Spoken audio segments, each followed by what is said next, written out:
ಓದೋಣ, ಅರ್ಥ ಮಾಡಿ. ಓಂ ನಮೋ ಭಗವತೆ ವಾಸುದೇವಾಯ. ಓಂ ನಮೋ ಭಗವತೆ ವಾಸುದೇವಾಯ. ಓಂ ನಮೋ ಭಗವತೆ ವಾಸುದೇವಾಯ. ಓಂ ಸುರಭ್ಯೇ ನಮಃ. ಓಂ ಸುರಭ್ಯೇ ನಮಃ. ಓಂ ಸುರಭ್ಯೇ ನಮಃ. ಮೂಕಂ ಕರೋತಿ ವಾಚಾಲಂ ಪಂಗುಂ ಲಂಘಾಯತೆ ಗಿರಿಂ ಯತ್ಕೃಪಾತಮಹಂ ವಂದೇ ಶ್ರೀಗುರುಂ ದೀನತಾರಿಣಂ.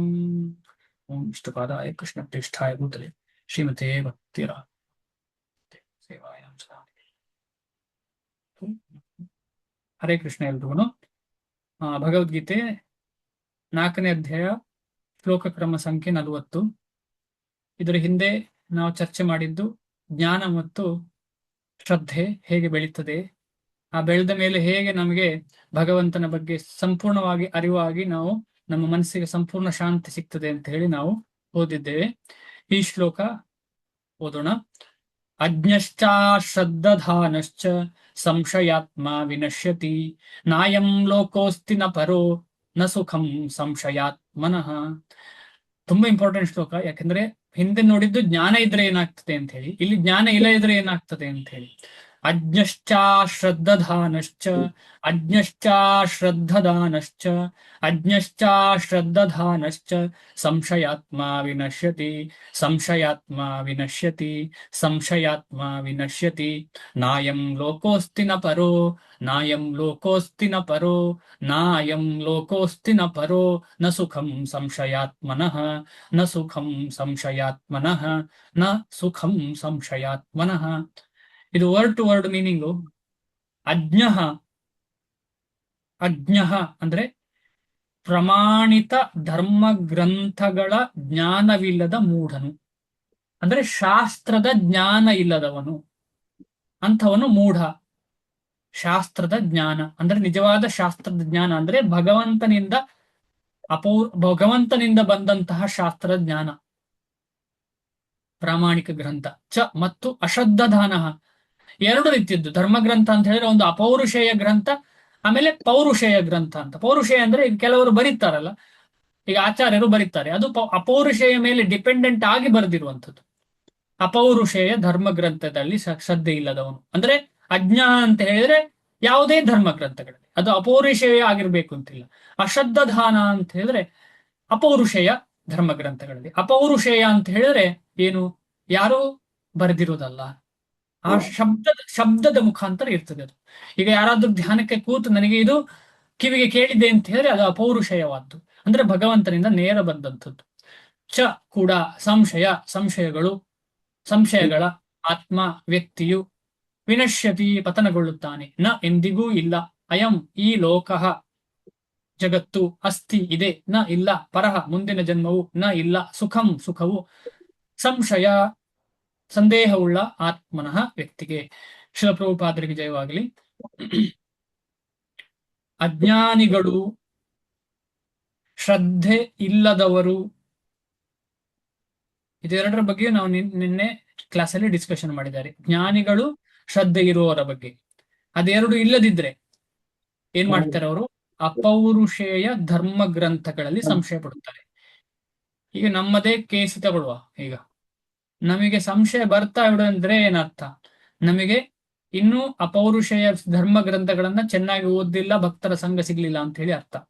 ಇದ್ರೆ ನಾವು ಜ್ಞಾನಿಗಳಾಗ್ತೇವೆ, ಶ್ರದ್ಧೆ ಇರ್ತದೆ ನಮಗೆ. ಆಮೇಲೆ ಅಪೌರುಷೇಯ ಗ್ರಂಥಗಳಲ್ಲಿ, ಆಚಾರ್ಯರು ಬರೆದ ಗ್ರಂಥಗಳಲ್ಲಿ ಎಳ್ಳಷ್ಟು ಸಂಶಯ ಇರುವುದಿಲ್ಲ, ಎಳ್ಳಷ್ಟು ಸಂಶಯ ಇರುವುದಿಲ್ಲ.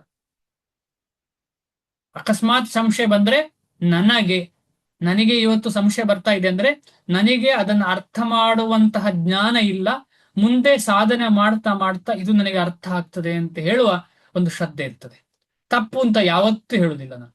ಶ್ರೀಲ ಪ್ರಭುಪಾದರು ವರ್ಣಾಶ್ರವನ್ನ ಪುನಃ ಸ್ಥಾಪಿಸಬೇಕು ಅಂತ ಹೇಳಿದ್ದಾರೆ, ಆದ್ರೆ ಅದು ಸಾಧ್ಯ ಇಲ್ಲ ಅಂತ ಹೇಳಿದ್ರೆ ನನಗೆ ಶ್ರದ್ಧೆ ಇಲ್ಲ, ನಾನು ಅಜ್ಞಾನಿ ಅಂತ ಅರ್ಥ. ಒಂದು ಉದಾಹರಣೆ ಕೊಡ್ತಾ ಇರೋದು ನಾವು.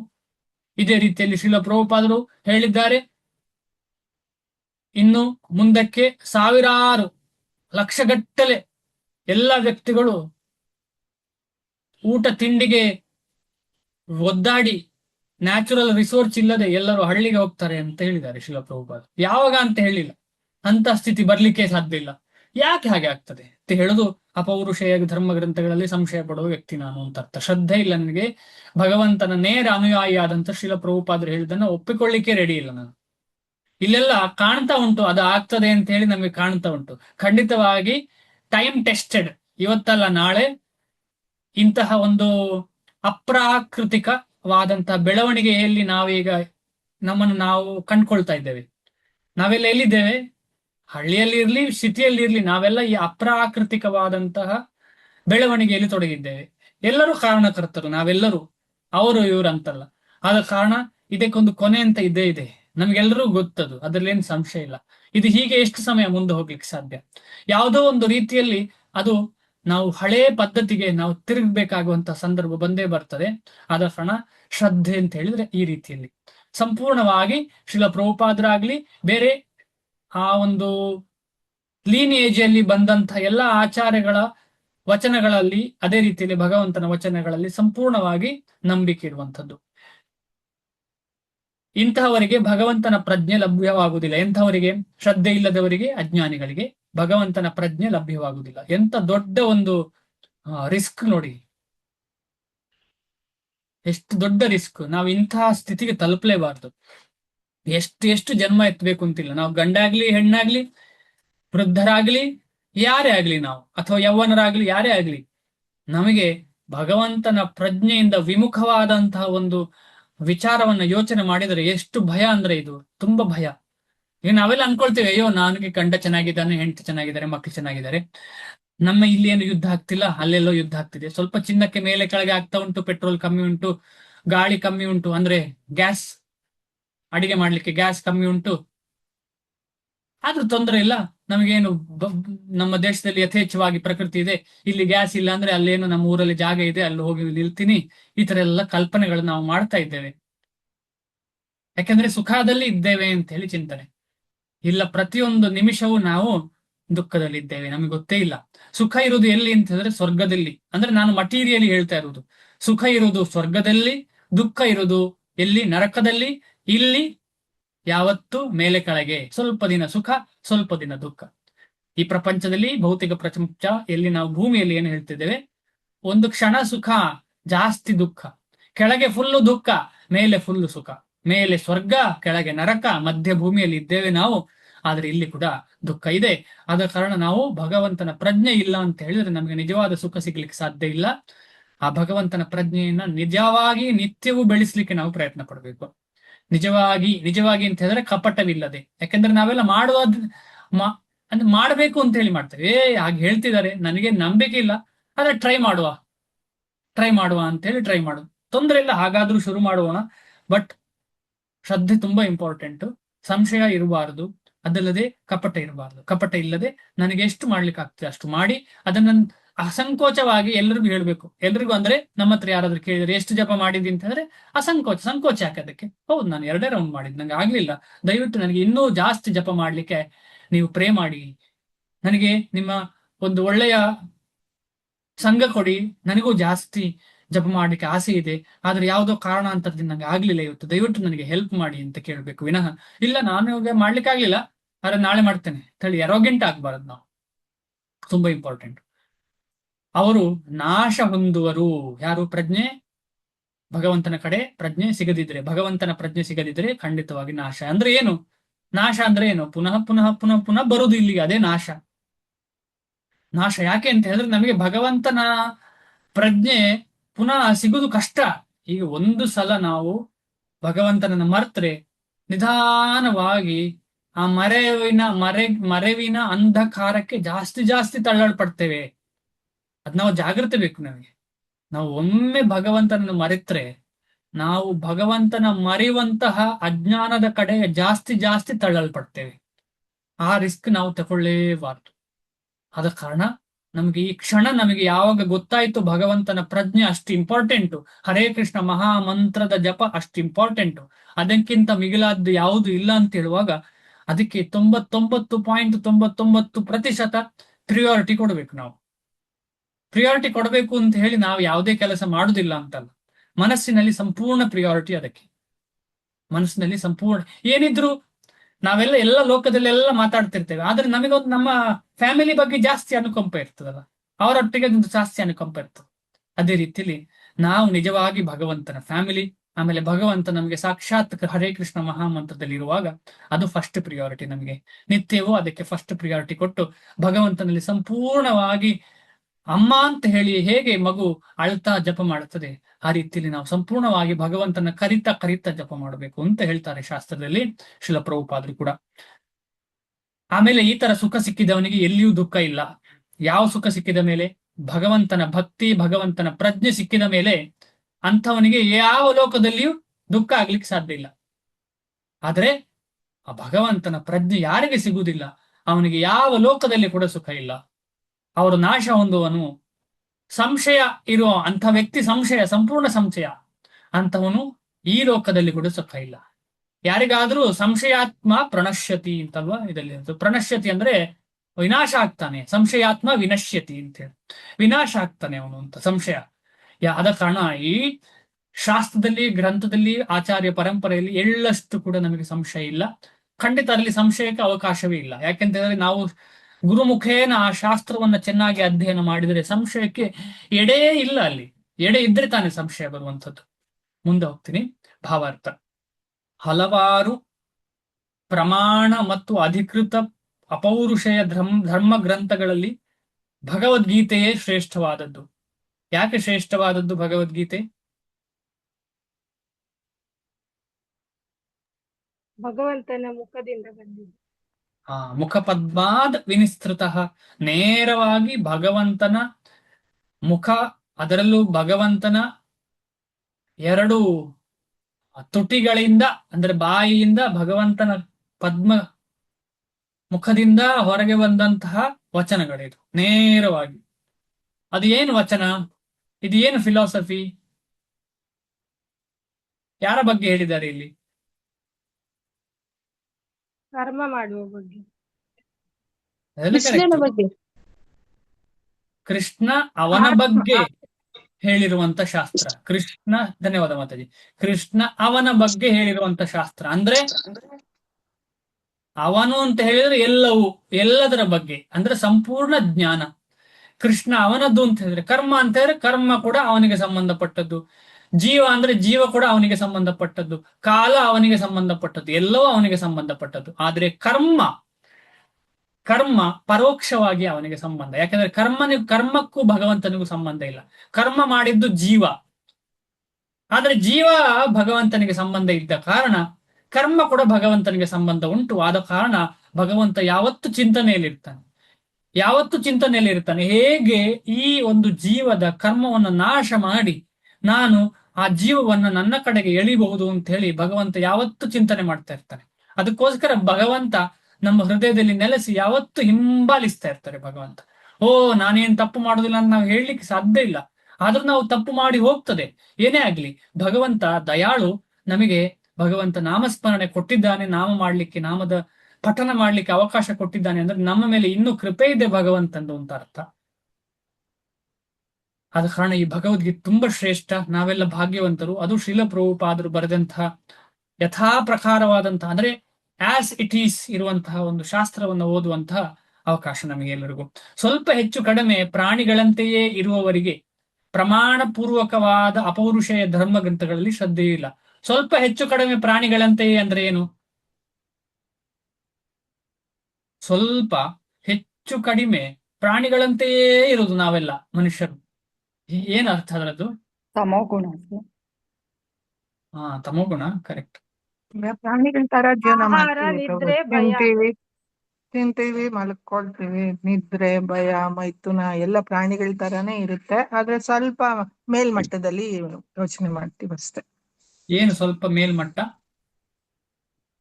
ಅಂದ್ರೆ ಈಗ ಪ್ರಾಣಿಗಳಿಗೆ ನಮ್ ತರ ಜೀವನ ಮಾಡೋಕ್ ಆಗೋದಿಲ್ಲ ಅಲ್ವಾ ಪ್ರಭು? ನಮ್ ನಮ್ ತರ ತರ ನಾವು ಏನಂತೀವಿ, ಇಂಟೆಲಿಜೆನ್ಸ್. ನಾವು ಸ್ಕೂಲ್ಗೆ ಹೋಗ್ತೀವಿ, ಬೇರೆ ಕಡೆ ಸೋಷಿಯಬಿಲಿಟಿ ಪ್ರಾಣಿಗಳಿಗೆ ಸ್ಕೂಲಿಗೆ ಇರುತ್ತೆ. ಹೋಗ್ಲಿಕ್ಕೆ ಆಗುದಿಲ್ಲ. ಓಕೆ, ನಾವು ಭಕ್ತಿ correct. ಮಾಡ್ಬೋದು, ಪ್ರಾಣಿಗಳಿಗೆ ಭಕ್ತಿ ನಮ್ಗೆ ಹರೇ ಕೃಷ್ಣ ಪ್ರಭು. ಎಸ್ ಮಾತಾಜಿ. ಪ್ರಾಣಿಗಳಿಗೂ ಪಾಪ ಯೋಚನೆಗಳು ಇರುತ್ತೆ, ಆದ್ರೆ ಅವರಿಗೆ ಆಕ್ಷನ್ಸ್ ತಗೊಳಕ್ ಆಗೋದಿಲ್ಲ, ಮಾತಾಡಕ್ ಆಗಲ್ಲ, ಕಮ್ಯುನಿಕೇಟ್ ಸರಿಯಾಗಿ ಮಾತಾಡಕ್ ಆಗೋದಿಲ್ಲ. ಓಕೆ. ಅವರ ರೀತಿಯಲ್ಲಿ ಮಾತಾಡ್ತಾರೆ, ಅರ್ಥ ಆಗುವವರ್ಗೆ ಅರ್ಥ ಆಗುತ್ತೆ ಪ್ರಾಣಿಯವ್ರ ಹತ್ರ ಮಾತಾಡುವಾಗ. ಬಟ್ ಮನುಷ್ಯರಿಗೆ ಆಧ್ಯಾತ್ಮಿಕ ಲೋಕದಲ್ಲಿ ದೇವರ ಚಿಂತನೆ ಮಾಡ್ಲಿಕ್ಕೆ ಇದು ಸಾಧ್ಯ ಇಲ್ಲ. ಒಳ್ಳೇದು ಕೆಟ್ಟದ್ದು ಅಂತ ಇದ್ ಮಾತಾಡ್ಲಿ. ಮಾಡಕ್ ಹರೇ ಆಗಲ್ಲ ಕೃಷ್ಣ ಅಲ್ವಾ ಹರೇ ಕೃಷ್ಣ ಹರೇ ಕೃಷ್ಣ ಕೃಷ್ಣ ಕೃಷ್ಣ ಹರೇ ಹರೇ. ಒಬ್ರು ಮಾತಾಡಿ ಕಂಪ್ಲೀಟ್ ಆಗ್ಲಿ, ಆಮೇಲೆ ಇನ್ನೊಬ್ರು ಹೇಳಿ ದಯವಿಟ್ಟು. ಎಸ್ ದಮಯಂತಿ ಮಾತಾಡಿ, ಹೇಳಿ. ಅವುಗಳಿಗೆ ಇದು ಕೆಟ್ಟ ಡಿಸ್ಕ್ರಿಮಿನೇಷನ್ ಮಾಡಕ್ ಆಗೋದಿಲ್ಲ ಅಲ್ವಾ ಪ್ರಭು? ನಮ್ಗೆ ಅಟ್ಲೀಸ್ಟ್ ಡಿಸ್ಕ್ರಿಮಿನೇಷನ್ ಮಾಡೋ ಬುದ್ಧಿನಾದ್ರೂ ಇದೆ, ಆದ್ರೆ ಏನು ಅದನ್ನ ನಾವು ಡಿಸ್ಕ್ರಿಮಿನೇಷನ್ ಬಳಸ್ಕೊಳ್ತಾ ಮಾಡುದಿಲ್ಲ? ಇಲ್ಲ. ಏನು ಡಿಸ್ಕ್ರಿಮಿನೇಷನ್ ಮಾಡೋದಿಲ್ಲ? ಒಳ್ಳೇದ್ ಯಾವ್ದು ಕೆಟ್ಟದ್ ಯಾವ್ದು, ಈಗ ತಿನ್ಬೇಕು ಅಂತಂದ್ರೆ ಅವಳು ತಿಂದು ಹೊಟ್ಟೆ ತುಂಬಿಸ್ಕೊಂಡ್ರೆ ಸಾಕು. ಆದ್ರೆ ಮತ್ತೆ ಏನು ನಮ್ಗೆ ಅದಕ್ಕೆ ಇಷ್ಟ ಇಲ್ಲದ್ದು ತಿನ್ಲಿಕ್ಕೆ ಹಾಕಿ ತಿಂತಾವ ಅವು? ಆದ್ರೂ ತಿಂತವೆ ಪ್ರಭು, ಹೊಟ್ಟೆ ಹಸ್ದಾಗ ಇಲ್ಲ ಇಲ್ಲ ಇಲ್ಲ ಇಲ್ಲ ಅವಳಿಗೆ ಇಲ್ಲ ಇಲ್ಲ ಇಲ್ಲ ವಿವೇಚನೆ ಇರೋದಿಲ್ಲ. ಇಲ್ಲ. ಆಮೇಲೆ ನೀವು ಏನೋ ನಮ್ಗೆ ಒಂದು ಅದಕ್ಕೆ ಅಗತ್ಯ ಇಲ್ಲದ್ದು ಹಾಕಿದ್ರೆ ತಿಂತವ ಅದು? ಅದೊಂದು ಡಿಸ್ಕ್ರಿಮಿನೇಷನ್ ಅಲ್ವಾ? ಅಟ್ಲೀಸ್ಟ್ ನಾವು ಈಗ ನಮ್ಗೆ ಇಷ್ಟ ಇಲ್ಲದ ಹಾಕಿದ್ದಾಗ ನಾವು ಅದನ್ನ ಪ್ರಶ್ನೆ ಮಾಡ್ಬೋದಲ್ವಾ ಪ್ರಭು? ನಮ್ಗೆ ಪ್ರಶ್ನೆ ಮಾಡೋ ಒಂದು ಗುಣ ಇದೆ ಅಲ್ವಾ? ಪ್ರಶ್ನೆ ಮಾಡೋ ಗುಣ. ಓಕೆ, ಗುರೂಜಿ, ಸರಿ. ಯಾರದಾಗ ಆಹಾರ ನಿದ್ರಾ ಅಂತ ಏನೋ ಹೇಳ್ದಂಗೆ ಕೇಳಿತ್ತು. ಆಹಾರ ನಿದ್ರೆ ಭಯ ನಿದ್ರಾ ಮೈಥುನ ಮೈಥುನ ಅದು ಎಲ್ಲಾ ಪ್ರಾಣಿಗಳಿಗಿರುತ್ತೆ. ನಾವು ಭಕ್ತಿ ಮಾಡ್ಬೋದು, ಅವರಿಗೆ ಭಕ್ತಿ ಮಾಡಕ್ಕಾಗಲ್ಲ. ದೇವ್ರ ಬಗ್ಗೆ ಒಂದ್ ಸ್ವಲ್ಪ ತಿಳ್ಕೊಳ್ಬೋದು, ಅವರಿಗೆ ದೇವ್ರು ಅದ್ರ ಬಗ್ಗೆ ತಿಳುವಳಿಕೆ ಇರಲ್ಲ. ಹಾ, ಸರಿ. ಧನ್ಯವಾದ ಎಲ್ರಿಗೂ. ಇಲ್ಲಿ ಇಲ್ಲಿ ಏನಿದೆ, ಸ್ವಲ್ಪ ಹೆಚ್ಚು ಕಡಿಮೆ ಪ್ರಾಣಿಗಳಂತೆಯೇ ಇರುವವರಿಗೆ, ಮನುಷ್ಯನನ್ನ ಪ್ರಾಣಿಗಳಂತೆಯೇ ಇದ್ದಾರೆ ಅಂತ ಹೇಳೋ ವಿಚಾರ. ಅದು ಯಾವುದು? ಆಹಾರ ನಿದ್ರಾ ಭಯ ಮೈಥುನ. ಆಮೇಲೆ ಹೆಚ್ಚು ಕಡಿಮೆ ಯಾಕೆ ಅಂತ ಹೇಳಿದ್ದು ಅಂತ ಹೇಳಿದ್ರೆ, ಪ್ರಾಣಿಗಳಂತೆಯೇ ಇರುವಂತಹ ಮನುಷ್ಯನು ಆ ಆಹಾರ ನಿದ್ರಾ ಭಯ ಮೈಥುನವನ್ನು ಏನ್ ಮಾಡ್ತಾನೆ? ಸೊಫಿಸ್ಟಿಕೇಟೆಡ್ ಆಗಿ ಮಾಡ್ತಾನೆ. ಈಗ ಮಾತಾಜಿ ಹೇಳಿದ ಹಾಗೆ, ಏನು ಪ್ರಾಣಿಗಳು ನೆಲದಲ್ಲಿ ತಿಂತವೆ, ನಾವು ಬೆಳ್ಳಿಯ ತಟ್ಟೆಯಲ್ಲಿ ತಿಂತೇವೆ. ಸ್ವಲ್ಪ ಸೊಫಿಸ್ಟಿಕೇಟೆಡ್. ಸೊಫಿಸ್ಟಿಕೇಟೆಡ್ ಕನ್ನಡದ ಪದ ಏನು? ಮೇಲ್ದರ್ಜೆಯಲ್ಲಿ ಅಂತ ಹೇಳ್ಬೋದು ಮಾತಾಜಿ. ಹಾ, ಏನು? ಸರಿ. ನಾಗರಿಕತೆನ ಪ್ರಾಣಿಗಳು ಅನಾಗರಿಕರು ಅಂತ ಹೇಳಲಿಕ್ಕೆ ಆಗುದಿಲ್ಲ. ಎಲ್ಲ ಪ್ರಾಣಿಗಳು, ಹಸು ನಾಗರಿಕ ಇರ್ಬೇಕು, ಹಸು ಅಲ್ವಾ? ನಿಮ್ಗೆ ಅರ್ಥ ಆಯ್ತಲ್ಲ? ಹೈ ಸ್ಟ್ಯಾಂಡರ್ಡ್ ಅಷ್ಟೇ. ಪ್ರಾಣಿಗಳದ್ದು ಲೋ ಸ್ಟ್ಯಾಂಡರ್ಡ್, ನಮ್ದು ಸ್ವಲ್ಪ ಹೈ ಸ್ಟ್ಯಾಂಡರ್ಡ್. ಪ್ರಾಣಿಗಳು ಓಡ್ತವೆ, ನಾವು ಕಾರಲ್ಲಿ ಹೋಗ್ಬೇಕಾಗ್ತದೆ. ಈ ರೀತಿಯಲ್ಲೆಲ್ಲ ನಿಮ್ಗೆ ಅರ್ಥ ಆಯ್ತು ಅನ್ಕೊಳ್ತೇನೆ. ಅದಕ್ಕೆ ಹೆಚ್ಚು ಕಡಿಮೆ ಪ್ರಾಣಿಗಳಂತೆ ಅಂದ್ರೆ ಮಾಡುದೆಲ್ಲ ಪ್ರಾಣಿಗಳ ಕೆಲಸವೇ, ಆದರೆ ಸೊಫಿಸ್ಟಿಕೇಟೆಡ್ ಆಗಿ ಮಾಡ್ತೇವೆ. ಯಾರು? ನಾವೆಲ್ಲ. ಆದರೆ ಅಷ್ಟು ಮಾಡಿ ನಾವು ಧರ್ಮಗ್ರಂಥಗಳಲ್ಲಿ ಶ್ರದ್ಧೆ ಇಲ್ಲದ್ರೆ ಏನು ಪ್ರಯೋಜನ? ಆಗ ಪ್ರಾಣಿಗಳೇ ನಾವು ಅಂತ ಅರ್ಥ. ಸ್ವಲ್ಪ ಹೆಚ್ಚು ಕಡಿಮೆ ಪ್ರಾಣಿಗಳಂತೆಯೇ ಇರುವವರಿಗೆ ಪ್ರಮಾಣ ಪೂರ್ವಕವಾದ ಅಪೌರುಷೇಯ ಧರ್ಮಗ್ರಂಥಗಳಲ್ಲಿ ಶ್ರದ್ಧೆಯೂ ಇಲ್ಲ, ಅವುಗಳ ತಿಳುವಳಿಕೆಯೂ ಇಲ್ಲ. ಕೆಲವರಿಗೆ ಅಪೌರುಷೇಯ ಧರ್ಮಗ್ರಂಥಗಳ ತಿಳುವಳಿಕೆ ಇದೆ, ಅವರು ಅವುಗಳಿಂದ ಭಾಗಗಳನ್ನು ಉದ್ಧರಿಸಿ ಹೇಳಬಲ್ಲರು. ಆದರೆ ಈ ಮಾತುಗಳಿಗೆ ಅವರಿಗೆ ಶ್ರದ್ಧೆ ಇಲ್ಲ. ಸುಮ್ಮನೆ ಹೇಳ್ತಾರೆ, ಹಾಗೆ ಹೇಳಿದ್ದಾರೆ, ಹಾಗೆ ಹೇಳಿದ್ದಾರೆ, ಹೀಗೆ ಹೇಳಿದ್ದಾರೆ ಶಾಸ್ತ್ರದಲ್ಲಿ ಅಂತ, ಆದರೆ ಅದನ್ನು ಫಾಲೋ ಮಾಡೋದಿಲ್ಲ. ಅಂತವರು ಕೂಡ ಶ್ರದ್ಧೆ ಇಲ್ಲದವರು ಅದರ ಬಗ್ಗೆ. ಇತರರಿಗೆ ಭಗವದ್ಗೀತೆಯಂತಹ ಧರ್ಮಗ್ರಂಥಗಳಲ್ಲಿ ಶ್ರದ್ಧೆ ಇರಬಹುದು, ಆದರೆ ಅವರಿಗೆ ಪರಮ ಪುರುಷನಾದ ಶ್ರೀಕೃಷ್ಣನಲ್ಲಿ ನಂಬಿಕೆ ಇಲ್ಲ ಅಥವಾ ಅವನನ್ನು ಪೂಜಿಸುವುದಿಲ್ಲ. ಸ್ವಲ್ಪ ಅದನ್ನ ಫಿಲಾಸಫಿಕಲ್ ಸೈನ್ಸ್ ಆಗಿ ಅಥವಾ ಸೈಕಾಲಜಿಕಲ್ ಸಬ್ಜೆಕ್ಟ್ ಆಗಿ ಭಗವದ್ಗೀತೆಯನ್ನ ತಗೊಳ್ತಾರೆ. ಕೃಷ್ಣ ಕೊಟ್ಟದ್ದು, ಕೃಷ್ಣ ಪರಮೋತ್ತಮ ಪರಮ ಪುರುಷ ಅಂತ ತಗೊಳ್ಳೋದಿಲ್ಲ. ಅವರೆಲ್ಲ ಯಾವ ತೆಗರಿಗೆ ಬರ್ತಾರೆ? ಅಶ್ರದ್ಧಾನ, ಅಜ್ಞಾನಿಗಳು ಮತ್ತು ಶ್ರದ್ಧೆ ಇಲ್ಲದವರ ಕೆಟಗರಿಗೆ ಇವರೆಲ್ಲ ಬರ್ತಾರೆ. ಈ ಒಂದೋ ಭಗವದ್ಗೀತೆ ಸ್ವಲ್ಪ ಓದ್ತಾರೆ, ಆದ್ರೂ ಕೂಡ ಅಂತಹವರಿಗೆ ಕೃಷ್ಣ ಪ್ರಜ್ಞೆಯಲ್ಲಿ ಯಾವ ಸ್ಥಾನವೂ ಇಲ್ಲ. ಎಷ್ಟು ಇಂಪಾರ್ಟೆಂಟ್ ಅಂತ ಹೇಳಿ ನಾವೆಲ್ಲ ಹೋಗಿ ಅಲ್ಲಿ ಇಲ್ಲಿ ಭಗವದ್ಗೀತೆ ಬಗ್ಗೆ ಕೇಳ್ತೇವಲ್ಲ, ಆ ಟೀಚರು ಈ ಟೀಚರು ಕಾಲೇಜು ಸ್ಕೂಲಲ್ಲಿ ಭಗವದ್ಗೀತೆ, ಅವರು ಕೃಷ್ಣ ಇಲ್ಲ ಅಂತ ಹೇಳ್ತಾರೆ. ಕೃಷ್ಣ ಶ್ರೀಲ ಪ್ರಭುಪಾದರು ಹೇಳಿದ್ದಾರೆ, ನಮ್ಮ ಟೀಚರ್ಸ್ ಡೇ ಮಾಡ್ತೇವಲ್ಲ, ಅವರು ಟೀಚರ್ಸ್ ಡೇ ಅಲ್ಲಿ ಮಾಡುವವರು ಅವರೇ ಬರೆದ ಪುಸ್ತಕದಲ್ಲಿ ಬರೆದಿದ್ದಾರಂತೆ ಕೃಷ್ಣ ಒಬ್ಬ ವ್ಯಕ್ತಿ ಅಲ್ಲ ಅಂತೇಳಿ. ನಾನಂತೂ ಓದಿಲ್ಲ, ಆದ್ರೆ ಅದನ್ನು ಕೇಳಿದ್ದೇನೆ ನಾನು.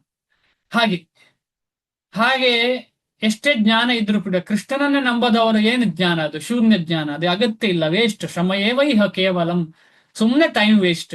ಇಲ್ಲಿ ಬಂದಿದ್ದೇವೆ, ಹುಟ್ಟಿದ್ದೇವೆ, ತಿಂತಾ ಇದ್ದೇವೆ, ಎಲ್ರಿಗೂ ಒಳ್ಳೆ ಮನುಷ್ಯ, ದೊಡ್ಡ ಮನುಷ್ಯ ಅಂತ ಹೇಳಿಸಿಕೊಳ್ತಾ ಇದ್ದೇವೆ, ಆಮೇಲೆ ಕೊನೆಗೆ ಸಾಯ್ತೇವೆ. ನಾವು ಯಾರ ಹತ್ರ ಒಳ್ಳೆ ಮನುಷ್ಯ, ದೊಡ್ಡ ಮನುಷ್ಯ ಹೇಳಿಕೊಳ್ಳುವ ಅಗತ್ಯ ಇಲ್ಲ. ನಮಗೆ ಕೃಷ್ಣನಿಗೆ ನಾವು ನೋಟೆಡ್ ಆಗಬೇಕು, ಕೃಷ್ಣ ನಮ್ಮನ್ನು ನೋಟ್ ಮಾಡಬೇಕು, ಅದು ಇಂಪಾರ್ಟೆಂಟ್. ಅದಕ್ಕೆ ಬೇಕಾದಂತಹ ಆ ಚಟುವಟಿಕೆ ನಾವು ಮಾಡಬೇಕು. ಕೃಷ್ಣನಿಗೆ ನಾವು ನೋಟೆಡ್ ಆಗ್ಬೇಕು. ನಾವು ಅದೇನು? ಕೃಷ್ಣನನ್ನ ಪ್ರೀತಿ ಮಾಡಬೇಕು, ಸುಲಭ. ಕೃಷ್ಣನ ಜಪ ಮಾಡಬೇಕು, ಕೃಷ್ಣನನ್ನ ಪರಮೋತ್ತಮ ಪರಮ ಪುರುಷ ಅಂತ ಆಕ್ಸೆಪ್ಟ್ ಮಾಡಬೇಕು. ಅಷ್ಟಾದರೆ ಕೃಷ್ಣ ನಮ್ಮನ್ನ ನೋಟ್ ಮಾಡ್ತಾರೆ, ಆಮೇಲೆ ಕೃಷ್ಣ ನಮ್ಮನ್ನ ಕರ್ಕೊಂಡು ಹೋಗ್ತಾರೆ. ಅಂತಹ ಒಂದು ಸುಲಭವಾದ ಮಾರ್ಗ. ಆದ್ರೆ ನಮಗಿದ್ ಬೇಡ. ಯಾಕೆ ಬೇಡ? ಈ ಡೆಫಿನಿಷನ್ ಹಾಗಲ್ಲ. ಅಶ್ರದ್ಧಾನ ಆಮೇಲೆ ಅಜ್ಞಾ, ಇವರಿಬ್ಬರಿಗೆ ಕೂಡ ಅದು ಬೇಡ ಅಂತ ಹೇಳಿ. ಆದ ಕಾರಣ ನಾವು ಈ ಕ್ಯಾಟಗರಿಯಲ್ಲಿ ಇರಬಾರ್ದು. ನಾವು ಈ ಕ್ಯಾಟಗರಿಯಿಂದ ಹೊರಗೆ ಬರಬೇಕು ಅಂತ ಹೇಳಿದ್ರೆ ಸಂಪೂರ್ಣವಾಗಿ ಶ್ರೀಲ ಪ್ರಭುಪಾದರ ವಚನವನ್ನ, ಶ್ರೀಲ ಪ್ರಭುಪಾದರ ಪುಸ್ತಕಗಳನ್ನ ಫಸ್ಟ್ ಪ್ರೆಫರೆನ್ಸ್ ಕೊಟ್ಟು ಓದುದು. ಬೇರೆ ಎಲ್ಲಿ ಹೋಗುದಿಲ್ಲ ನಾನು. ಫಸ್ಟ್ ನಾನು ಶ್ರೀಲ ಪ್ರಭುಪಾದರ ಪುಸ್ತಕಗಳನ್ನ ಓದುದು, ಬೇರೆ ಯಾವ ಪುಸ್ತಕ ಓದುದಿಲ್ಲ. ಯಾವ ಪುಸ್ತಕ ಓದುದಿಲ್ಲ ಅಂದ್ರೆ ಈ ಶಾಲೆಯಲ್ಲಿ ಕೂತವ್ರು ಇರಬಹುದು, ಈಗ ಇಲ್ಲಿ ಯಾವ ದೃಷ್ಟಿಕೋನ ಅಲ್ಲ. ಸುಮ್ಮನೆ ಯಾವುದೋ ಒಂದು ಆಧ್ಯಾತ್ಮಿಕ ಪುಸ್ತಕ ನಾನು ಓದ್ತೇನೆ, ಅದು ಓದ್ತೇನೆ, ಇದು ಓದ್ತೇನೆ, ಇಲ್ಲ. ಫಸ್ಟ್ ಪ್ರಿಫರೆನ್ಸ್ ನಾವು ಶ್ರೀಲ ಪ್ರಭುಪಾದರ ಪುಸ್ತಕಗಳು. ಚಿಕ್ಕ ಚಿಕ್ಕ ಪುಸ್ತಕಗಳಿವೆ. ಅದರಲ್ಲಿ ಕೂಡ ಸೈನ್ಸ್ ಆಫ್ ಸೆಲ್ಫ್ ರಿಯಲೈಸೇಷನ್ ಅಂತೇಳಿ, ಆಮೇಲೆ ತುಂಬಾ ಆತರ chant and be happy, English ಅಲ್ಲಿ ಹೆಸರು ಗೊತ್ತು, ಕನ್ನಡದಲ್ಲಿ ಗೊತ್ತಿಲ್ಲ ನನಗೆ, ದಯವಿಟ್ಟು ಕ್ಷಮಿಸಿ. ಈ ರೀತಿಯಲ್ಲಿ ತುಂಬಾ ಚಿಕ್ಕ ಚಿಕ್ಕ ಪುಸ್ತಕಗಳು ಇವೆ. ನಾವೆಲ್ಲ ಏನು ಮಾಡೋಣ, ಈಗ ಆ ಬುಕ್ ಓದದವರು, ಚಿಕ್ಕ ಬುಕ್ ಇಷ್ಟರವರೆಗೆ ಓದದವರು, ಒಂದು ಪುಸ್ತಕವನ್ನ ನೀವು ಚೂಸ್ ಮಾಡಿ. ಒಂದು ತಿಂಗಳಲ್ಲಿ ಭಗವದ್ಗೀತೆ ಜೊತೆಯಲ್ಲಿ ಆ ಒಂದು ಪುಸ್ತಕವನ್ನ ಓದಿ ಮುಗಿಸ್ತೇನೆ ನಾನು ಅಂತ ಹೇಳಿ ನೀವು ಸಂಪೂರ್ಣವಾಗಿ, ಯಾವುದೋ ಕಾದಂಬರಿ ಅದೆಲ್ಲ ಬೇಡ, ಅದೆಲ್ಲ ವೇಸ್ಟ್. ಕಾದಂಬರಿ ಎಲ್ಲ ಬೇಡ. ನಾವು ಶ್ರೀಲ ಪ್ರಭುಪಾದರು ಬರೆದ ನಿಜವಾದ ಭಗವಂತನ ಕಾದಂಬರಿ, ಅದನ್ನ ನಾವು ಓದೋಣ. ಒಂದು ಚಿಕ್ಕ ಪುಸ್ತಕ 10 ದಿವಸದಲ್ಲಿ ಮುಗಿತದೆ, ಬೇಡ 15 ದಿವಸ ತಗೊಳ್ಳುವ ಯಾವ್ದಾದ್ರು ಒಂದು ಪುಸ್ತಕ. ಇಲ್ಲಿ ಎಲ್ಲರೂ ಚಿಕ್ಕ ಚಿಕ್ಕ ಪುಸ್ತಕ ಓದಿದವರು ಇರಬಹುದು, ಅವರು ಕೂಡ ಪುನಃ ಓದಬಾರದು ಅಂತ ಏನಿಲ್ಲ, ನಾವೆಲ್ಲರೂ ಪುನಃ ಓದ್ಬೋದು. ಆದ ಕಾರಣ ಒಂದು ಪುಸ್ತಕವನ್ನು ಶುರು ಮಾಡೋಣ. Perfect question, perfect answer. ಅದರ ಕನ್ನಡದಲ್ಲಿ ಪುಸ್ತಕದ ಹೆಸರು ಯಾರಿಗಾದ್ರೂ ಗೊತ್ತಾ? ಪರ್ಫೆಕ್ಟ್ ಪರಿಪೂರ್ಣ ಪ್ರಶ್ನೆ, ಪರಿಪೂರ್ಣ ಉತ್ತರ. ಧನ್ಯವಾದ ಮಾತಾಜಿ, ಧನ್ಯವಾದ, ತುಂಬಾ ಥ್ಯಾಂಕ್ ಯು. ಪರಿಪೂರ್ಣ ಪ್ರಶ್ನೆ, ಪರಿಪೂರ್ಣ ಉತ್ತರ ಅಂತ ಹೇಳೋ ಪುಸ್ತಕ. ಕನ್ನಡ ಆದ್ರೂ ತೊಂದರೆ ಇಲ್ಲ, ಯಾವ ಭಾಷೆ ಆದ್ರೂ ತೊಂದರೆ ಇಲ್ಲ. ಅದೊಂದು ಓದೋಣ ನಾವು. 1 ತಿಂಗಳ ಟೈಮಲ್ಲಿ ಅಥವಾ 15 ದಿವಸ ಟೈಮಲ್ಲಿ, 1 ತಿಂಗಳು ಅಥವಾ 15 ನಿಮಿಷ ಟೈಮಲ್ಲಿ ಓದೋಣ. ನಾನಲ್ಲ, ನೀವೇ ಮನೆಯಲ್ಲಿ ಆ ಪುಸ್ತಕವನ್ನ ದೇವಸ್ಥಾನದಿಂದ ತಗೊಂಡು ಬಂದು ಅಥವಾ ಆನ್ಲೈನ್ ಪರ್ಚೇಸ್ ಮಾಡಿ ಅದನ್ನು ಓದೋಣ. ಸೊ ಈ ರೀತಿಯಲ್ಲಿ ಏನಾಗ್ತದೆ ಅಂತ ಹೇಳಿದ್ರೆ, ನಿಧಾನವಾಗಿ ನಮ್ಮ ಸಮಯವನ್ನ ಕೃಷ್ಣನಿಗೆ ಕೊಡ್ಲಿಕ್ಕೆ ನಾವು ಸಾಧ್ಯ ಇದೆ. ಅಂತಹವರಿಗೆ ಕೃಷ್ಣ ಪ್ರಜ್ಞೆಯಲ್ಲಿ ಯಾವ ಸ್ಥಾನವೂ ಇಲ್ಲ, ಅವರು ನಾಶ ಹೊಂದುತ್ತಾರೆ. ಎಂಥವರು ಅಂತ ನಿಮಗೆ ಗೊತ್ತಾಯ್ತು. ಸಂಪೂರ್ಣ ಶ್ರದ್ಧೆ ಇಲ್ಲದವರು, ಆಮೇಲೆ ಸ್ವಲ್ಪ ಸ್ವಲ್ಪ ಆಕ್ಸೆಪ್ಟ್ ಮಾಡ್ತಿದ್ದಾರೆ, ಆದ್ರೆ ಕೃಷ್ಣನ ಪರಮೋತ್ತಮ ಪುರುಷ ಅಂತ ಹೇಳಿ ಆಕ್ಸೆಪ್ಟ್ ಮಾಡುದಿಲ್ಲ. ಅದೊಂದು psychological science, managerial subject matter ಅಂತ ತಗೊಳ್ತಾರೆ. ಮೂರ್ಖರಾಗಿ ಕೊನೆಗೆ ನಾಶ ಹೊಂದುವಂತಹ ಪ್ರಕ್ರಿಯೆ ಅದು. ಮೇಲೆ ಹೇಳಿದ ಜನರಲ್ಲಿ ಯಾರಿಗೆ ಶ್ರದ್ಧೆ ಇಲ್ಲವೋ ಮತ್ತು ಸದಾ ಸಂಶಯದಲ್ಲಿರುವರೋ ಅವರು ಮುನ್ನಡೆಯುವುದೇ ಇಲ್ಲ. ನೋಡ್ಲಿಕ್ಕೆ ಅವರು ದೊಡ್ಡ ಬಿಸ್ನೆಸ್ ಮ್ಯಾನ್ ಆಗಿರ್ತಾರೆ, ಭಗವದ್ಗೀತೆ ದೊಡ್ಡದಾಗಿ ಓದಿರ್ತಾರೆ, ಅದರ ಬಗ್ಗೆ ಎಕ್ಸ್ಪರ್ಟ್ ಆಗಿ ಮಾತಾಡ್ತಾರೆ. ಆದ್ರೆ ಅವರು ಭಗವಂತನ ಕಡೆ, ಭಗವಂತನ ಪ್ರೀತಿಯ ಕಡೆಗೆ ಎಳ್ಳಷ್ಟು ಒಂದು ಹೆಜ್ಜೆ ಕೂಡ ಮುಂದೆ ಇಡುವುದಿಲ್ಲ. ವಿಪರ್ಯಾಸ. ಭಗವಂತನಲ್ಲಿ ಮತ್ತು ಅವನು ತಿಳಿಸಿಕೊಟ್ಟ ಮಾತಿನಲ್ಲಿ ನಂಬಿಕೆ ಇಲ್ಲದಿರುವವರಿಗೆ ಈ ಲೋಕದಲ್ಲಾಗಲಿ ಮುಂದಿನ ಲೋಕದಲ್ಲಾಗಲಿ ಒಳ್ಳೆಯದಾಗುವುದಿಲ್ಲ. ಅವರಿಗೆ ಸುಖವೆಂಬುದೇ ಇಲ್ಲ. ಆದುದರಿಂದ ಅಪೌರುಷೇಯ ಧರ್ಮ ಗ್ರಂಥಗಳ ತತ್ವಗಳನ್ನು ಶ್ರದ್ಧೆಯಿಂದ ಅನುಸರಿಸಬೇಕು. ಆದುದರಿಂದ ನಮಗೆ ಎಲ್ಲಿ ಬೇಕಿದ್ರೂ ಸುಖ ಸಿಗ್ಬೇಕು ಅಂತ ಹೇಳಿದ್ರೆ ಅಪೌರುಷೇಯ ಧರ್ಮ ಗ್ರಂಥಗಳ ತತ್ವಗಳನ್ನು ಶ್ರದ್ಧೆಯಿಂದ ಅನುಸರಿಸಬೇಕು. ಅಪೌರುಷೇಯ ಧರ್ಮ ಗ್ರಂಥಗಳಲ್ಲಿ ತುತ್ತ ತುದಿಯಲ್ಲಿ ಇರುವಂತದ್ದು ಯಾವುದು? ಇವತ್ತು ಇಲ್ಲಿ ಹೇಳಿದ ಹಾಗೆ ಶ್ರೀಮದ್ ಭಗವದ್ಗೀತೆ. ಶ್ರೀಮದ್ ಭಗವದ್ಗೀತೆಯಲ್ಲಿ ಹೇಳಿದ ವಿಚಾರವನ್ನ, ತತ್ವಗಳನ್ನ ಶ್ರದ್ಧೆಯಿಂದ ಅನುಸರಿಸಲಿಕ್ಕೆ ಪ್ರಯತ್ನ ಪಡಬೇಕು. ಮುಂದೆ ಶ್ರೀಮದ್ ಭಾಗವತ ಇದೆ, ಚೈತನ್ಯ ಚರಿತಾಮೃತ ಇದೆ, ಆಮೇಲೆ ಭಕ್ತಿ ರಸಾಮೃತ ಸಿಂಧು ಇದೆ. ಈ ರೀತಿ ತುಂಬಾ ನಮಗೆ ಈ ಜೀವನ ಸಾಲದು ಓದಿ ಮುಗಿಸ್ಲಿಕ್ಕೆ, ಅಷ್ಟು ಇದೆ. ಆದ್ರೆ ಫಸ್ಟ್ ಸ್ಟೆಪ್ ನಾವೆಲ್ಲ ಕಾಲಿಡ್ತಾ ಇದ್ದೇವೆ, ಅದು ಶ್ರೀಮದ್ ಭಗವದ್ಗೀತೆ. ಇದರಿಂದ ಜ್ಞಾನ ವೇದಿಕೆಗೆ ಏರಬಹುದು.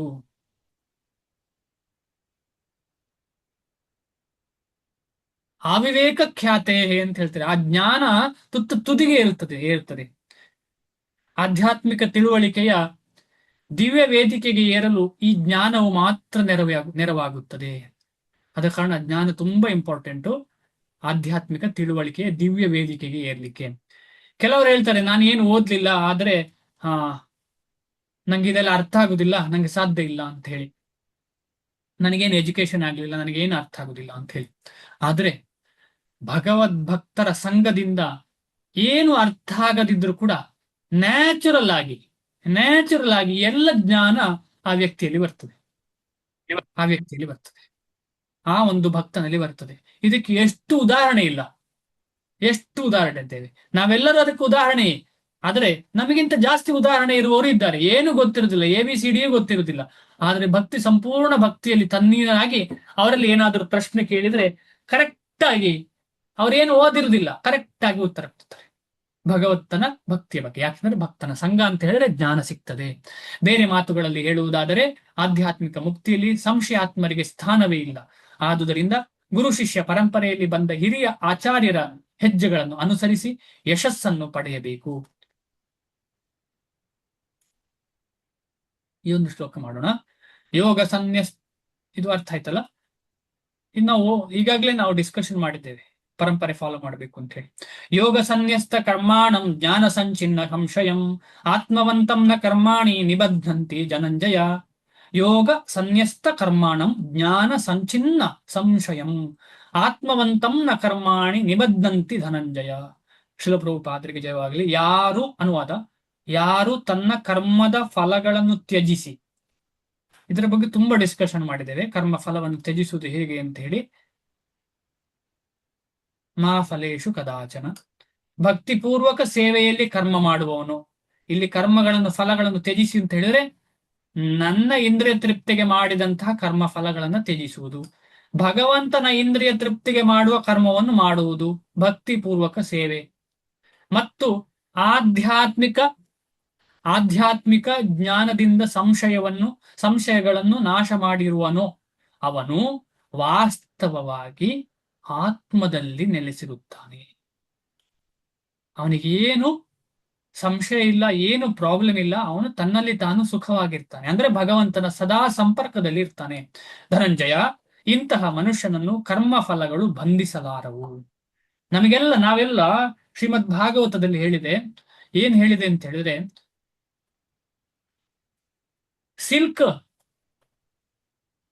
ಸಿಲ್ಕ್ ಬಟ್ಟೆ ನಾವೆಲ್ಲ ಉಡ್ತೇವಾ? ಯಾರು ಸಿಲ್ಕ್ ಬಟ್ಟೆ ಉಡ್ಲಿಲ್ಲ? ಯಾರಾದ್ರೂ ಇದ್ದಾರಾ ಸಿಲ್ಕ್ ಬಟ್ಟೆ ಉಡದವರು? ರೇಷ್ಮೆ ಬಟ್ಟೆ ಉಡದವರು ಯಾರಿದ್ದಾರೆ? ಎಲ್ಲರೂ ಹುಟ್ಟಿದೇವಾ? ಯಾರಾದ್ರೂ ಇದ್ದಾರಾ ಉಡದವರು ಅಥವಾ ನೋಡದವರು? ಉಡದವರು ಗಂಡಸರು, ಜನರಲಿ ಉಡ್ಡದೇ ಇರಬಹುದು, ಸಾಧ್ಯತೆ ಇದೆ. ಮಾತೆಯವರು ಖಂಡಿತವಾಗಿ ಸೀರೆ ಉಟ್ಟಿರ್ತಾರೆ, ಏನಿಲ್ಲ ಅಂದ್ರೆ ಮದುವೆ ದಿನ ಆದರೂ ಉಡಿಸಿರ್ತಾರೆ. ಅನುಸೂಯ ಮಾತಾಜಿ ಉಡ್ಲಿಲ್ವ ಅಂತ ಇದ್ದೀರಾ? ನಮ್ಮ ಜೀವನ ಇದೆ. ರೂಪಿಣಿ ಮಾತಾಜಿ ಹುಟ್ಟಿದ್ದೀರಾ? ರೇಷ್ಮೆ ಅವಾಗ ಉಡ್ತಾ ಇದ್ದೆ ಪ್ರಭು, ಮೊದ್ಲು. ಈಗ ಜೀವನದಲ್ಲಿ ಒಮ್ಮೆ ಹುಟ್ಟಿದ್ದೀರಾ, ಅದರ ಅನುಭವ ಆಗಿದೆ ಅಲ್ಲ? ಆಗಿದೆ ಪ್ರಭು, ಆಗಿದೆ. ಹೆಚ್ಚಿನವರಿಗೆ ಆಗಿದೆ, ಆಗದವರು ಯಾರು ಇರ್ಲಿಕ್ಕಿಲ್ಲ. ಆಗ್ಲಿ, ಇದರ ಉದಾಹರಣೆ ನೋಡುವ. ಈಗ ರೇಷ್ಮೆ ಹುಳ ಉಂಟಲ್ಲ, ಅದೇನ್ ಮಾಡ್ತದೆ? ರೇಷ್ಮೆ ಹುಳ ಏನ್ ಮಾಡ್ತದೆ? ತನ್ನ ಸುತ್ತ ಗೂಡು ಕಟ್ಕೊಳ್ಳುತ್ತೆ. ಗೂಡು ಕಟ್ಟುತ್ತೆ ಪ್ರಭು. ತನ್ನ ಸುತ್ತ ಗೂಡು ಕಟ್ಟುತ್ತದೆ. ಆ ಗೂಡನ್ನೇ ನಾವು ಉಪಯೋಗಿಸುದು, ಅದೇ ಸಿಲ್ಕ್ ಅಲ್ವಾ? ಹೌದಾ? ಅಲ್ವಾ? ಅದು ಏನು ತಿಂತದೆ? ಹಸಿರು ಎಲೆಯನ್ನು ತಿಂದು ತನ್ನ ಸುತ್ತ ಗೂಡು ಕಟ್ಟಿ ಒಳಗೆ ಸಾಯುತ್ತದೆ. ಅದೇ ರೀತಿಯಲ್ಲಿ ನಾವು ಮಾಡಿದ ಕರ್ಮದ ಗೂಡಿನಲ್ಲಿ ನಾವು ಸಾಯ್ತಾ ಇದ್ದೇವೆ. ಇದು ಶ್ರೀಮದ್ ಭಾಗವತ 6ನೇ ಸ್ಕಂದ ಹೇಳ್ತದೆ. ನಮ್ಮ ಸ್ಥಿತಿ ಹೇಗೆ ಅಂತ ಹೇಳಿದ್ರೆ, ನಾವು ಮಾಡಿದ ಕರ್ಮದಲ್ಲಿ ನಾವು ಬಂಧನ ನಮಗೆ, ನಾವು ಅದರ ಒಳಗೆ ಬಂಧನ ಆಗಿ ಪುನಃ ಚಕ್ರಕ್ಕೆ ಸಿಲುಕಾಕೊಳ್ತಿದ್ದೇವೆ. ಅದರಿಂದ ಹೊರಗೆ ಬರುವ ಮಾರ್ಗವನ್ನ ಭಗವಂತ ಇಲ್ಲಿ ಹೇಳ್ತಿದ್ದಾರೆ. ಇಂತಹ ಮನುಷ್ಯನನ್ನು ಕರ್ಮ ಫಲಗಳು ಬಂಧಿಸಲಾರವು. ಅಂದ್ರೆ ನಾವು ಎವರ್ ಫ್ರೀ, ನಮಗೆ ಬಂಧನ ಅಂತ ಇಲ್ಲ, ನಾವು ನಿಜವಾದ ಫ್ರೀ ಆಗ್ತೇವೆ. ಅಂತ ಫ್ರೀ ಆದವರನ್ನ ಆತ್ಮದಲ್ಲಿ ನೆಲೆಸಿರುವವರು ಆತ್ಮರಾಮ ಅಂತ ಹೇಳ್ತಾರೆ. ನಾವು ಆ ಸ್ಥಿತಿಗೆ ತಲುಪದಿದ್ರು ಕೂಡ ನಮಗೊಂದು ಆಸೆ ಇದೆ, ನಾವೆಲ್ಲರೂ ಭಗವಂತನ ಜಪ ಮಾಡ್ತಾ ಭಗವಂತನ ಭಕ್ತರ ಸೇವೆ ಮಾಡ್ತಾ ಇಂತಹ ಸ್ಥಿತಿಗೆ ನಾವು ನಮ್ಮ ಅಂತ್ಯ ಆಗೋಕ್ಕಿಂತ ಸಮಯಕ್ಕಿಂತ ಮುಂಚೆ ಆದ್ರೂ ತಲುಪಬೇಕು ಅಂತ ಹೇಳುವ ತರ ಬೇಕು, ನಮಗೆ ಇನ್ನೂ ಬೇಕು, ಆತುರದಿಂದ ಮಾಡ್ಲಿಕ್ಕೆ ಪ್ರಯತ್ನ ಪಡಬೇಕು. ಭಾವಾರ್ಥ: ದೇವೋತ್ತಮ ಪರಮ ಪುರುಷನಾದ ಭಗವಂತನೇ ಉಪದೇಶಿಸಿದ ರೀತಿಯಲ್ಲಿ ಭಗವದ್ಗೀತೆಯ ಬೋಧನೆಯನ್ನು ಅನುಸರಿಸುವವನು ಆಧ್ಯಾತ್ಮಿಕ ಜ್ಞಾನದ ಕೃಪೆಯಿಂದ ಎಲ್ಲ ಸಂಶಯಗಳಿಂದ ಮುಕ್ತನಾಗುತ್ತಾನೆ. ಅನುಸರಿಸುವವನು ಅಂತ ಹೇಳುದು ತುಂಬಾ ಇಂಪಾರ್ಟೆಂಟ್. ಕೇಳಿ ಬಿಡುವವನಲ್ಲ. ಕಿವಿಯಿಂದ ಕೇಳಿರ್ತೇವೆ, ಆದ್ರೆ ತೊಂದರೆ ಇಲ್ಲ, ನಮ್ಮ ಜೀವನ ಹೀಗೆ, ಅದೊಂದು ಅರ್ಧ ಗಂಟೆ ನೀರು ರಿಲ್ಯಾಕ್ಸ್, ಮೂವಿಗೆ ಹೋಗಿ ಬಂದಾಗೆ, ಫಿಲ್ಮಿಗೆ ಹೋಗಿ ಅದೇ ಜೀವನವ, ಫಿಲ್ಮೇ ಜೀವನವ. ಈಗ ನಾವು ಒಂದು ಫಿಲ್ಮಿಗೆ ಚಿಕ್ಕದಿರುವಾಗ ಅಥವಾ ಈಗ ಹೋಗಿರ್ಬೋದು, ಒಂದು ಫಿಲ್ಮಿಗೆ ಹೋಗಿ ಆಹಾ ಏನು ಖುಷಿ, ಒಂದು 2 ದಿವಸ ಅದರ ರಿವ್ಯೂ ಬಗ್ಗೆ ಹೇಗಿರ್ಬೋದು ಅಂತ ಕೇಳೋದು, ಆಮೇಲೆ ಮೂವಿ ಆದ ಮೇಲೆ ಒಂದು 2 ದಿವಸ ಅದ್ರ ನೆನಪಿಟ್ಕೊಳ್ಳೋದು, ಆಮೇಲೆ ಮರ್ತು ಹೋಗ್ತದೆ. ಹಾಗೆ ಆಗ್ಬಾರ್ದು. ಈ ಭಗವದ್ಗೀತೆಯ ಪ್ರವಚನ ಆಗ್ಲಿ, ಭಗವದ್ಗೀತೆ ಓದುವುದಾಗ್ಲಿ, ಭಗವದ್ಗೀತೆ ವಿಚಾರ ಆಗ್ಲಿ, ನಮಗೆ ಅದು ನಿತ್ಯವೂ ತಲೆಯಲ್ಲಿ ಓಡುವಂತಹ ವಿಚಾರ ಆಗ್ಬೇಕು. ಭಗವಂತನ ವಿದ್ಯೆ, ಭಗವಂತನ ಜ್ಞಾನದ ಬಗ್ಗೆ, ಭಗವಂತ ಹೇಳಿದ ವಿಷಯದ ಬಗ್ಗೆ ನಿತ್ಯವೂ ತಲೆಯಲ್ಲಿ ಓಡ್ತಾ ಇರಬೇಕು. ನಿತ್ಯವೂ. ಈಗ ಇವತ್ತು ನಾವು ಚರ್ಚಿಸಿದ ಶ್ಲೋಕ, ಅದರ ಶ್ಲೋಕ ಬಾಯ್ಪಾಠ ಮಾಡುವ ಉದ್ದೇಶ ಅಲ್ಲ ನಮ್ದು. ಅದರಲ್ಲಿ ಹೇಳಿದ ಒಂದು ತತ್ವ ನಮ್ಮ ಜೀವನದಲ್ಲಿ ಹೇಗೆ ಅಳವಡಿಸಬಹುದು. ಸಂಶಯಾತ್ಮ ಅಂದ್ರೆ ಏನು, ಅಜ್ಞಾನ ಅಂದ್ರೆ ಏನು, ಅಶ್ರದ್ಧಾನ ಅಂದ್ರೆ ಏನು, ಶ್ರದ್ಧೆ ಅಂದ್ರೆ ಏನು, ಇದರ ಬಗ್ಗೆ ಎಲ್ಲ ನಮಗೆ ಗೊತ್ತಾದ್ಮೇಲೆ ಹೇಗೆ ನನಗೆ ಇನ್ನೂ ಭಗವಂತನ ಕಡೆ ಶ್ರದ್ಧೆ ಬೆಳೆಸಬಹುದು, ಹೇಗೆ ಈ ಅಜ್ಞಾನದಿಂದ ನಾನು ಹೊರಗೆ ಬರಬಹುದು, ಇದರ ಬಗ್ಗೆ ಚಿಂತನೆ ಮಾಡುವಂತ. ಯಾವ ಚಟುವಟಿಕೆ ಮಾಡಿದರೆ ನಾನು ಭಗವಂತನ ಬಗ್ಗೆ ಜಾಸ್ತಿ ತಿಳ್ಕೊಳ್ಳಿಕ್ಕೆ ಸಾಧ್ಯ, ಹೇಗೆ ನನಗೆ ಭಕ್ತರ ಸಂಘ ಜಾಸ್ತಿ ಸಿಗ್ಲಿಕ್ಕೆ ಸಾಧ್ಯ, ಹೀಗೆ ಮಾಡ್ತಾ ಮಾಡ್ತಾ ಹೋದ್ರೆ ಅದು ತೀವ್ರ ರೀತಿಯ ಭಕ್ತಿ ಆಗ್ತದೆ. ತೀವ್ರ ಭಕ್ತಿ ಆಗ್ತದೆ. ತೀವ್ರ ಭಕ್ತಿ ಆದ್ರೆ ಮಾತ್ರ ನಮಗೊಂದು ಭಾಗ್ಯ ಸಿಗತ್ತೆ. ಯಾವುದರಿಂದ ಹೊರಗೆ ಬರ್ಲಿಕ್ಕೆ? ಕರ್ಮ ಫಲಗಳಿಂದ. ಅದಕ್ಕೆ ನಾವು ಸಂಪೂರ್ಣವಾಗಿ ಭಗವಂತನಿಗೆ ಶರಣಾಗ್ಬೇಕು. ಆ ನಿಟ್ಟಿನಲ್ಲಿ ನಾವು ಮುಂದೆ ಹೋಗ್ಬೇಕು. ಭಗವಂತನ ವಿಭಿನ್ನ ಅಂಶವಾಗಿ ಆತನು, ಯಾರು ಜೀವಿಯು ಸಂಪೂರ್ಣ ಕೃಷ್ಣ ಪ್ರಜ್ಞೆಯಲ್ಲಿ ಇರುತ್ತಾ ಆಗಲೇ ಆತ್ಮಜ್ಞಾನದಲ್ಲಿ ನೆಲೆಕೊಂಡಿರುತ್ತಾನೆ. ನಾವಿನ್ನೂ ಈ ಲೆವೆಲ್ಗೆ ತಲುಪಿಲ್ಲ. ನಾವು ಎಷ್ಟರ ಮಟ್ಟಿಗೆ ಸಂಪೂರ್ಣವಾಗಿದ್ದೇವೆ ನಮಗೆ ಗೊತ್ತಿಲ್ಲ. ಕೆಲವರು ನಾವು ಬೆಟರ್ ಅಂತ ಅನ್ಕೊಳ್ಬಹುದು, ಆದ್ರೆ ನಮ್ಗೆ ಗೊತ್ತಿಲ್ಲ. ಒಂದು ಟೆಸ್ಟ್ ಬರುವಾಗ್ಲೇ ಗೊತ್ತಾಗೋದು. ಒಂದು ಸಣ್ಣ ಜ್ವರ ಬರುವಾಗ ನಾವು ಎಷ್ಟು ಜಪ ಮಾಡ್ತೇವೆ, ಅಥವಾ ಏನೋ ಒಂದು ಏಟಾಯ್ತು, ನಾನು ಅಮ್ಮ ಅಂತ ಕರಿತೇನಾ, ಕೃಷ್ಣ ಅಂತ ಕರಿತೇನಾ, ಅಥವಾ ಅಪ್ಪ ಅಂತ ಕರಿತೇನಾ, ಕೃಷ್ಣ ಅಂತ ಕರಿತೇನಾ, ಅಯ್ಯೋ ಅಂತ ಕರಿತೇನಾ, ಕೃಷ್ಣ ಅಂತ ಕರಿತೇನಾ, ಇದೆಲ್ಲ ನಮಗೆ ಎಕ್ಸಾಮ್, ಟೆಸ್ಟ್.